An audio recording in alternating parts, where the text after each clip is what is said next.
Hi friends, ഇന്ന് നമ്മൾ കാസർഗോഡ് ജില്ലയിൽ മല്ലം എന്ന് പറഞ്ഞൊരു അമ്പലത്തിലോട്ട് പോവുകയാണ്. മഴയൊന്നും ഇല്ലാത്തതുകൊണ്ട് നല്ല സുഖമായിട്ട് പോകാൻ പറ്റി.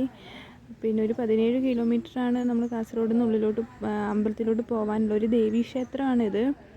ഞാനൊരു 2-3 തവണ ഇവിടെ വന്നിട്ടുള്ളൂ. പക്ഷെ നല്ല ശക്തിയുള്ളൊരു ദേവിയാണ്. നമ്മൾ ആഗ്രഹങ്ങളൊക്കെ സാധിച്ചു തന്നിട്ടുണ്ട് ഇവിടെ വന്ന് പിന്നെ പ്രാർത്ഥിച്ചിട്ടൊക്കെ.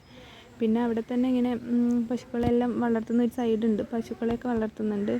പിന്നെ നല്ല അടിപൊളി ഗാർഡനൊക്കെയാണ് ഇവിടെ ഉള്ളത്.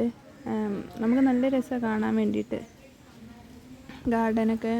പിന്നെ നമുക്ക് ഉള്ളിലോട്ട് അങ്ങനെ കയറാൻ പറ്റിയിട്ടില്ല. അമ്പലത്തിൻ്റെ ഉള്ളിൽ ഫോട്ടോ ഒന്നും അങ്ങനെ എടുക്കാനൊന്നും പറ്റിയിട്ടുണ്ടായിട്ടില്ല. പിന്നെ ഇതാണ് ശരിക്കും അമ്പലത്തിൻ്റെ ഒരു പ്രദേശം. നമ്മളിപ്പം വയനാട്ടിലൊക്കെ പോകുമ്പോൾ ഉണ്ടാകുന്നൊരു ഫീലാണ്. അതേ ഒരു നല്ല അടിപൊളി സ്ഥലമാണ് ഇവിടെ കാണാൻ വേണ്ടിയിട്ട്. പിന്നെ നമ്മളെന്തൊക്കെയോ കുറച്ച് അവിടെയെല്ലാം അമ്പലത്തിലെല്ലാം ഒന്ന് ചുറ്റി. പിന്നെ നമ്മൾ അവിടുന്ന് കുറച്ച് ഫോട്ടോസുകളൊക്കെ എടുത്ത് ഞാനും അമ്മയും പ്രിയേച്ചിയും അതുല്യേച്ചിയാണ് ഇവിടെ പോയത്.